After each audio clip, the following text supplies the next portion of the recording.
आष्टीला उपक्रम चालू आहे आणि धन्यवाद देते मी सुरेश दासजीला.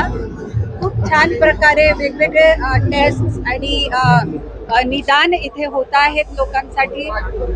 मला वाटतं 60,000 पर्यंत आता लोक पोहोचतील, 30च्या वर गेलेली आहेत इथे जे येत आहेत स्वतःला टेस्ट करवायला.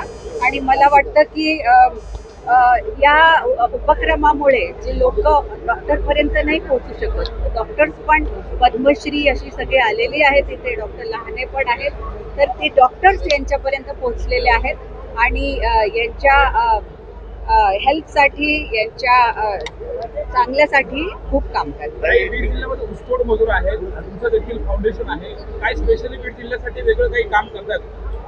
बीड जिल्ह्याला मी आज पहिल्यांदा आली आहे आणि तोही हा जाहीर कार्यक्रम आहे. पण नक्कीच मला यांचे प्रॉब्लेम जवळून पाहायची इच्छा आहे, म्हणजे मला काहीतरी करता येईल आणि सुरेशजींबरोबर मी नक्की काही उपक्रम इथे राबवीन, स्पेशली ऊसतोड कामगारांसाठी.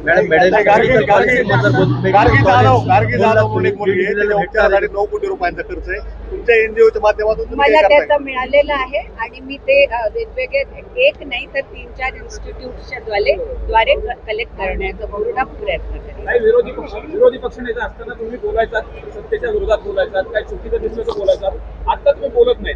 मी आता पण बोलते, कुठेही मला वाटलं की आपण सुद्धा चुकतोय तर मी आपल्या लोकांना सुद्धा जाब विचारते.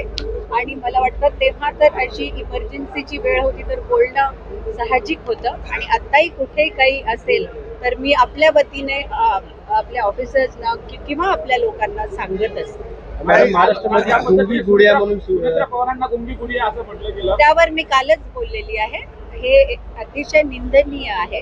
पुरोगामी महाराष्ट्रात असं म्हणणं एका स्त्रीला जी अजितदादांच्या मागे खंबीरपणे उभी होती, ज्याच्यामुळे अजितदादा एवढं काही करू शकले आणि आता सुद्धा त्या जिथे काम करायचंय शांतपणे करतात, तर ही टिप्पणी खूपच it was in bad taste.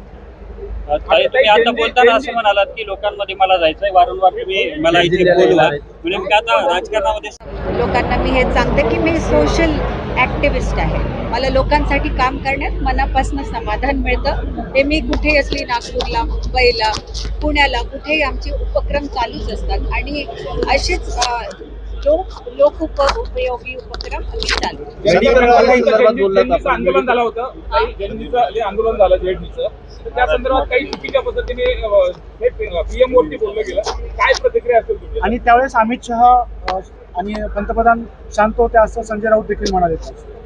मी फक्त एवढं म्हणू शकते की जे आंदोलन होतं ते नीट पासून चालू होऊन पण ते इतकं वेगळंच त्यांनी एक टर्न घेतला. अँटी सोशल एलिमेंट्स त्यात आले आणि त्यात भाषा किंवा ऍक्शन कशा वापरल्या गेल्या आपण पण पाहिलं. तरी डेकोरम असतो प्रत्येक गोष्ट बंद करण्याचा गव्हर्नमेंटला, तो पाळला नाही गेला हे तर नक्कीच आहे. पण गव्हर्नमेंटनी खूप साऱ्या अशा स्टेप्स घेतल्या आहेत सुरुवातीपासून. जेव्हापासून लीक झालं ते गव्हर्नमेंटनीच आउट केलं होतं. त्यानंतर नवीन परीक्षा झाल्या, त्यानंतर आता स्ट्रिंजिंट लॉज परत येत आहेत.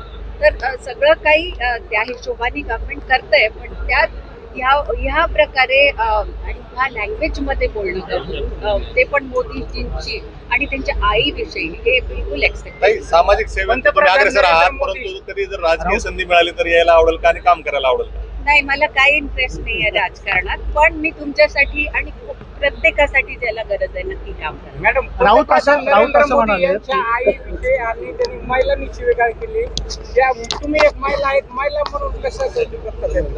मी तेच सांगितलं की मला खूपच खराब वाटलं की मोदीजींना आणि त्यांच्या आईंना या प्रकारे बोललं गेलं त्या आंदोलनात. आणि काय म्हणावं, ती आपली जेन्सी नाही आहे, त्यातले अँटी सोशल जे एलिमेंट्स त्याच्यानंतर ऍड ऑन झाले त्यांच्याकडनं हे झालंय. कारण मला विश्वास आहे की आपली जेन्सी पण एकदम स्ट्रॉंग आहे, पॉझिटिव्ह आहे आणि ती राईट डायरेक्शन मध्ये. त्यांच्यावरती लाठीचार्ज झाला जेनजीवरती, त्या संदर्भात काय प्रतिक्रिया? आता मुलींना देखील मारलं, त्यांचे कपडे फाडले.